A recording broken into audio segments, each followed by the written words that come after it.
A lot of boats have lined up early. Sometimes you need to line up early, but this line is pretty long, so you can do more sailing around. At 30 seconds, there's a few, but the racing class is kind of deep, buried underneath there. They should not be luffing their jib. In fact, even if they go full speed, they're still late. Looks like Pin's a little favored at the moment in the lefty. What's really favored is getting off the line and getting on to port tack right away.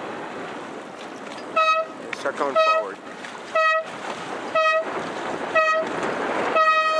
Santuza was over. I believe that Santuza is over. They know it. They know that right now.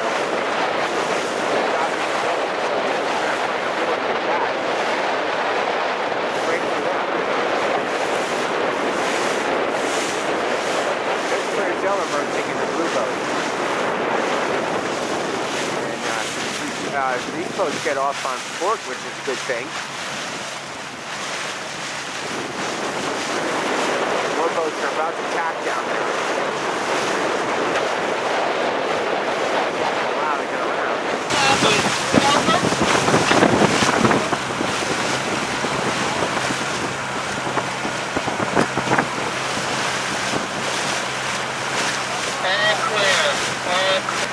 Well, it's a good start for Jim Pettipaw on this sorcerer.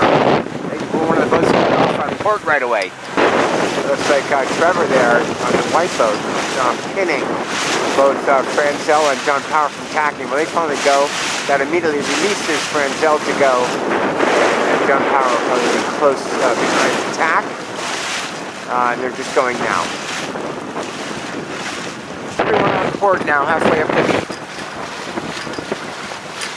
A little bit of a lefty here is going to get Franzel and Perkins across the group that have not been able to find anything to come back in.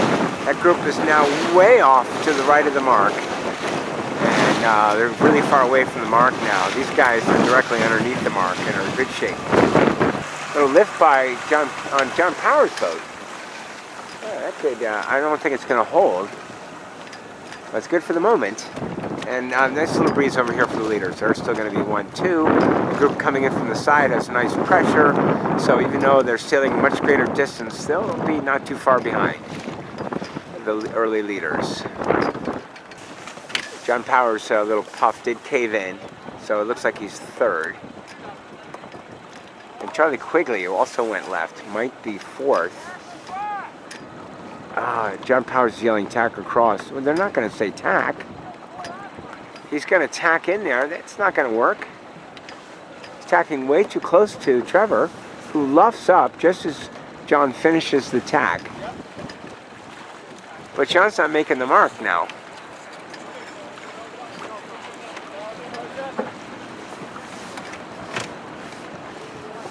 So pretty down speed by Power. And here comes Trevor right back at him.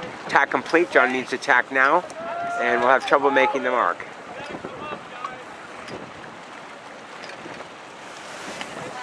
Tough rounding for John Power. I'm not sure he's going to make it. Sitting to leeward now to get the air, and he's bailing out. Okay, and here comes that group that went right.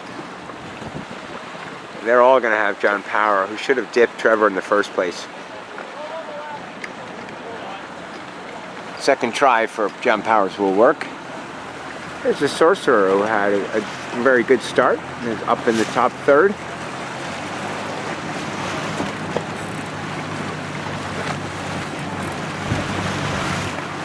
And it's Kai, who missed race 2 due to a breakdown.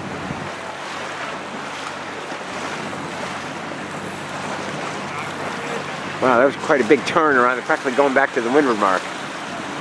Let's try to get over the top of Sorcerer. Looks like it's going to work, except that this boat, the racing class, just bears away in a puff. They're going to gain 2 boats on that immediately. Look, they're going to gain 2 more boats as well. They already have those 2 boats. Now they're passing those 2 boats, the racing class, bearing away in a puff. In fact, they may pass even more. They're psyched. Get away from the weather mark's pretty tricky when the mark is so close to the shore, you can't see the wind. And all those boats that jibe, because jibing was the thing to do in earlier races. Clearly was not the thing to do in this race. So that's 4 boats passed for the racing class, and they pulled up even with 2 more. So they're now in a battle for third after rounding 10th.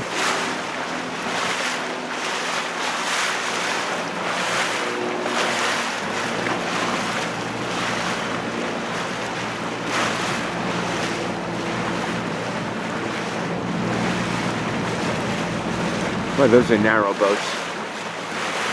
Okay, now they're in third, as there's a lane that's had more breeze ever since the weather mark. Now eventually things will change, and there could end up being more breeze on the other side. You can see from the LS30s there's more breeze over there now.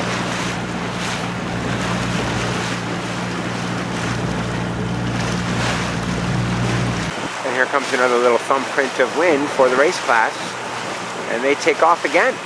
Consolidate their third. They might even be able to get over to the left gate if they so choose. They own the right gate. Trevor's a breakaway 2, Frenzel's a breakaway 1.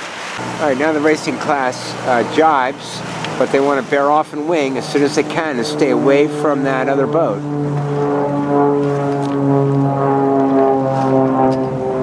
And they do. Need to come down a little bit to keep it winged.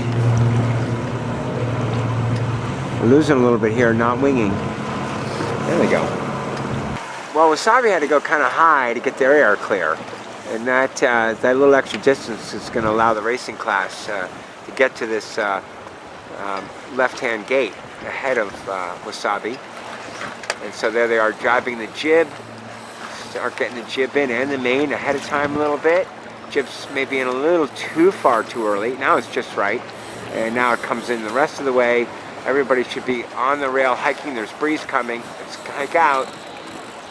Hike out, everybody. I'm staying around.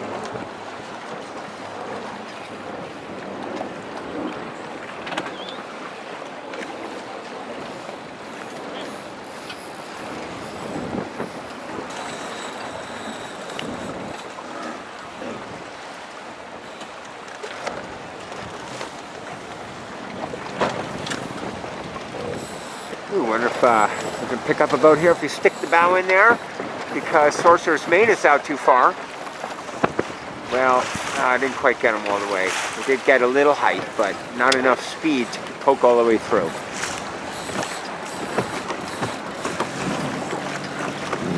Boats got off into the right corner in the second beat and sailed more distance again. Still, it's a very good result for the racing class. They got another long run coming up. They want to try to hold it. There comes John Power back, getting after a disastrous windward mark rounding, getting back in this race. And Charlie Quigley has just moved into third by a small amount. And we'll tack right on the racing class. That'll make it that much harder for them to hold their fourth, because Wasabi is chugging in here in clear air.